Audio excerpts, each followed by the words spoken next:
राज्यों में 102 सीटों पर मतदान जारी है और जगह जगह वोट देने के लिए लोग निकल रहे हैं। भरी दोपहर में ऐसा लग रहा था कि संख्या कम होगी, लेकिन लोग ज्यादा निकल रहे हैं और लगातार 102 सीटों से हम आप तक एक एक तस्वीर पहुंचा रहे हैं।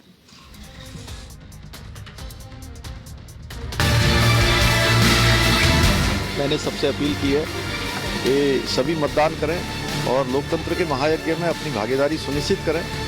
और आज कोई ऐसा रहना नहीं चाहिए जो मतदान के बिना रहे।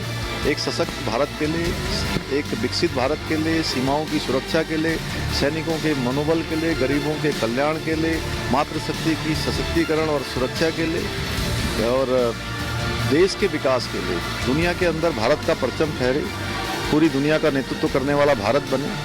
तो हम सब लोगों ने आदरणीय मोदी जी को तीसरी बार प्रधानमंत्री बनाने के लिए सबको मतदान करना है। मैं सबसे अपील करता हूँ। इस बार कितने पार? हमने लक्ष्य बनाया था 500 पार, तो 500 को 5 लाख पार, 5 लाख पार।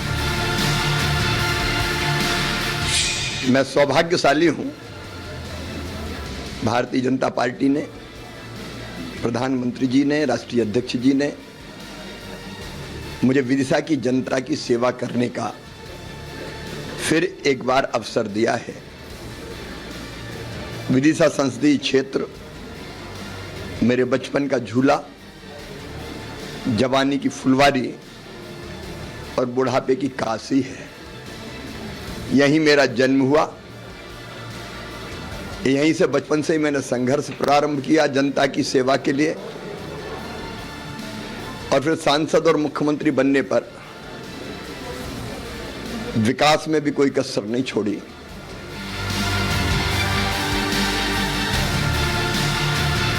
ये छिंदवाड़ा की जनता पर पूरा विश्वास है।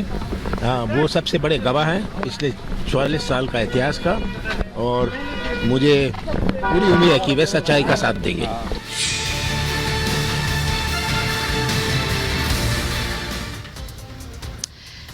तो आपने शिवराज सिंह चौहान को सुना, जिन्होंने आज नामांकन दाखिल करा है। वो चुनाव लड़ रहे हैं, लेकिन 102 प्रत्याशी, जो कि 102 सीटों के लिए जो आज लड़ाई है, जिसके लिए 1625 प्रत्याशी आज चुनावी मैदान में हैं, वो भी जोर आजमाइश कर रहे हैं।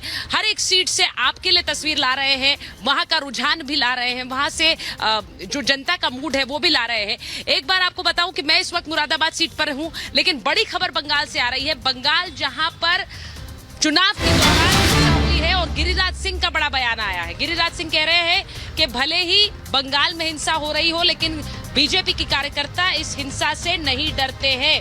टीएमसी द्वारा प्रायोजित ये हिंसा है और बीजेपी की कार्यकर्ता इससे नहीं डरते। बंगाल में तुष्टीकरण भी अपने चरम पर है। बंगाल में आज कूच बिहार में हिंसा हुई, जिसको लेकर गिरिराज सिंह का ये बड़ा बयान आया है। मैं एक बार आपको बताऊं कि बंगाल को लेकर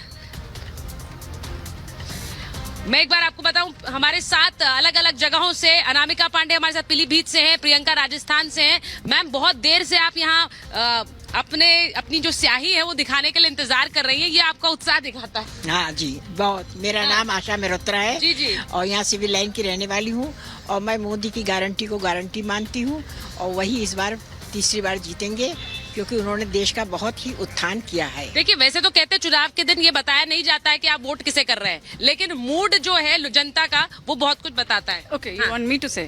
Okay, Jai Hind, Jai Bharat. As a sweep icon of Moradabad, it's a pleasure to see that the three. Hindi में हाँ, मैं मुरादाबाद की स्वीप आइकॉन आपके साथ ऋतु नारंग, और बहुत अच्छा लग रहा है कि अंदर 3 जनरेशन एक साथ आए हैं, व्हील चेयर में आए हैं और पूरी 3 जनरेशन एक साथ वोट देने आई हैं। फर्स्ट वोटर्स भी हैं, पूरी कॉलोनी एक साथ आई है। इनफैक्ट राजेंद्र नगर लेन भी पूरी कॉलोनी आप देखेंगे पूरी उत्साह के साथ एक साथ वोट देने आई है। इनफैक्ट ये बदलाव जो देख रहे हैं कि पढ़ा लिखा वर्ग भी बाहर को आ रहा है। एक्सपोर्टर्स सुबेरे गए हैं, कितने सारे मेरे फ्रेंड्स हैं। आपको लगता है पढ़ा लिखा वर्ग पहले वोट नहीं करता था, अब आ रहा है? बहुत ज्यादा आ रहा है। इनफैक्ट इस बार कल से फेयर है, तो I have so many friends जिन्होंने वोट अपनी फोटोग्राफ्स डाली हैं कि हम दिल्ली फेयर में जा रहे हैं, लेकिन हम वोट दे के जा रहे हैं। दैट चेंज इज द सबसे अच्छा बदलाव ये है कि वोट दे के वो लोग फेयर में गए हैं। जी, जैसा ये बता रही हैं, कह रहे हैं कि बहुत, और ये अक्सर माना जाता है कि जो मध्यम वर्ग है या फिर जो अपर मिडिल क्लास है वो वोट के लिए नहीं निकलते हैं। उन्होंने कहा ये धारणा बदल रही है, हम वोट करना चाह रहे हैं और अपने प्रत्याशी को जिताना चाह रहे हैं, ये भी वो बता रहे हैं। एक बार मैं अनामिका के पास जा रही हूँ, पीलीभीत से वो हमारे साथ जुड़ी हुई हैं। अनामिका, जरा बताइए, बहुत से वादे किए गए, आज भी रैलियां हो रही हैं और भले ही अगले चरण के लिए रैलियां हो रही हैं, लेकिन जो वोटर है उस पर उन वादों का भी और उन बातों का भी असर होता है, क्योंकि बहुत से लोग तो ऐसे हैं जो अभी तक निकले नहीं है मतदान के लिए। सुचेता, एक बात बहुत अच्छी कही आपने कि दोपहर में भी लोग मतदान करने के लिए निकल रहे हैं। अभी भी देखिए यहाँ मेरे पीछे बहुत लंबी नहीं लेकिन लाइन है और लोग अपनी बारी का इंतजार करके वोट करने के लिए जा रहे हैं और लोकतंत्र के इस महापर्व में अपनी भागीदारी सुनिश्चित कर रहे हैं। क्या नाम है आपका? संजय जिंदल। संजय जी, क्या सोचकर वोट करने के लिए आए हैं और क्या करते हैं? मैं बिजनेसमैन हूँ और देश के विकास के लिए वोट करने आया हूँ। व्यापारी वर्ग खुश है या नाराज? खुश और नाराज का मतलब ही नहीं है। हिंदू है, हिंदुत्व के लिए वोट कर रहे हैं। हिंदुत्व के लिए वोट कर रहे हैं। क्या सब कुछ अच्छा चल रहा है फिलहाल? फिलहाल मेरी नजर में तो अच्छा है।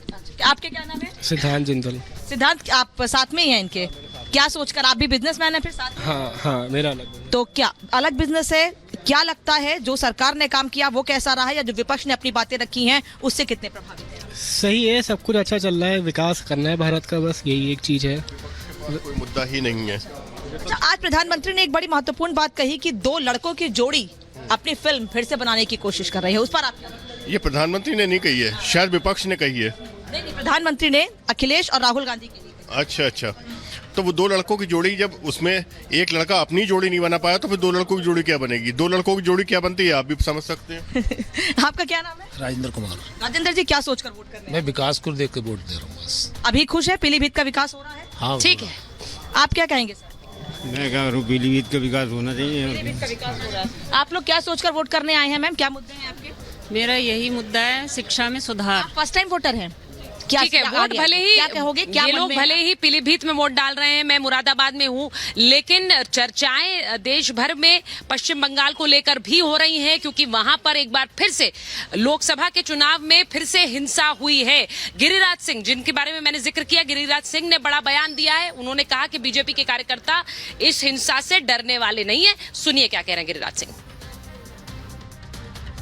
देखिए, ममता बनर्जी चुनाव वहाँ हार गई है बंगाल में। बम से लोकतंत्र को नहीं डरा सकती, बम के धमाके से भारतीय जनता पार्टी के कार्यकर्ता नहीं डर सकते। हमने शहादत दी है और बंगाल में तुष्टीकरण की प्रकाष्ठा हो गया है और पहला चरण ये चुनाव हो रहा है। पहला चरण के चुनाव में ही जो टुकड़े टुकड़े गैंग का गठबंधन है ये धराशायी हो गया, समझिए, ये 2 घंटे 3 घंटे के चुनाव से।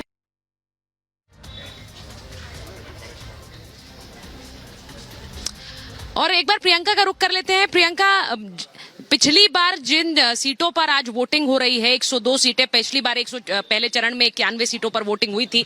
बीजेपी के खाते में 40 गई थी, कांग्रेस के खाते में सिर्फ 15 गई थी, क्योंकि उनमें से 24 जो हैं वो डीएमके के खाते में गई थी, जहां पर तमिलनाडु में भी चुनाव हो रहा है। राजस्थान बीजेपी अपने लिए स्वीप स्टेट मानती है, तो बहुत उम्मीद बीजेपी उस राज्य से कर रही है जहां आप हैं। आइए, आपका करें 2014-2019 की तो जबरदस्त जीत यहाँ पर बीजेपी ने दर्ज की थी। जिस जगह हम हैं ये जयपुर अर्बन सीट है और ये भी बीजेपी का मुख्य तौर पर गढ़ माना जाता है। और यहाँ पर अगर वोटर्स की हम बात करें तो अभी दोपहर के 1 बज रहे हैं, लगभग 25% जो है मतदान हो चुका है। लेकिन यहाँ पर जिस तरह से चुनावी सरगर्मी चरम पर है, वैसे ही तापमान की तपिश भी लगातार लोगों को परेशान करने की कोशिश कर रही है, लेकिन लोगों के उत्साह में कोई कमी नहीं है। लोग अपने घरों से निकल रहे हैं वोट डालने के लिए और यहाँ पर कुछ लोगों से हम बातचीत करेंगे। आपका नाम? उमेश शर्मा है मेरा। आपने वोट कास्ट कर दिया? हाँ, वोट कास्ट कर दिया। ये लीजिए, क्या मुद्दा रहा इस बार आपने जब वोट किया? इस बार मुद्दा तो ये है कि देखो, प्रजातंत्र है तो मुद्दा तो क्या रहेगा, वक्त बताएगा। आपका नाम? रीना चौधरी। रीना जी, आपने वोट कर दिया? नहीं, मैं बीएल हूँ। ठीक है, ठीक है। तो यहाँ पर देखिए, जो जो वोट करने आ रहा है उनसे हम बात करेंगे और एक एक करके लोग यहाँ पर अपनी लाइन में लगे हुए हैं, क्यू में लगे हुए हैं। थोड़ा सा जो है यहाँ पर क्राउड जो है पहले के मुकाबले कम हो गया, लेकिन जैसे धूप कम होगी और समय बढ़ेगा, फिर से एक बार शाम होते होते जो है संख्या यहाँ पर वोटर्स की बढ़ेगी। लेकिन हम इनसे और बात करेंगे। माता जी, आपका नाम क्या है? आशा देवी। आपने वोट कर दिया या अभी वोट डालने जी, मैं एक बार मीनाक्षी का रुख कर रही हूँ प्रियंका, क्योंकि मीनाक्षी जो है वो वहां पर पहाड़ों का भी मूड बता रही हैं कि वहां पर इस बार क्या कह रहा है मौसम और क्या कह रही है चुनावी फिजा। मीनाक्षी, जरा बताइए, आप थोड़ी देर पहले अनिल बलूनी से बात कर रही थी, वो अपना पहला लोकसभा चुनाव लड़ रहे हैं। बीजेपी के लिए बहुत दारोमदार ये हिल स्टेट्स भी हैं, चाहे वो हिमाचल हो या उत्तराखंड हो, क्योंकि यहाँ पर भी बीजेपी ने अपने लिए पैर जमाए रखे हैं और वो पूरी उम्मीद कर रहे हैं कि यहाँ से उनके खाते में सीटें जुड़ेंगी, कम नहीं होंगी।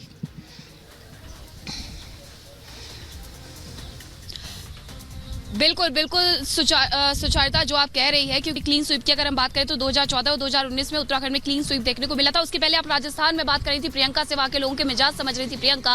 और सचिन पायलट वहां क्या कह रहे हैं, पहले वो आपको सुनवाते हैं, फिर उत्तराखंड के लोगों से भी बात करेंगे और जानेंगे यहाँ के लोगों का मिजाज।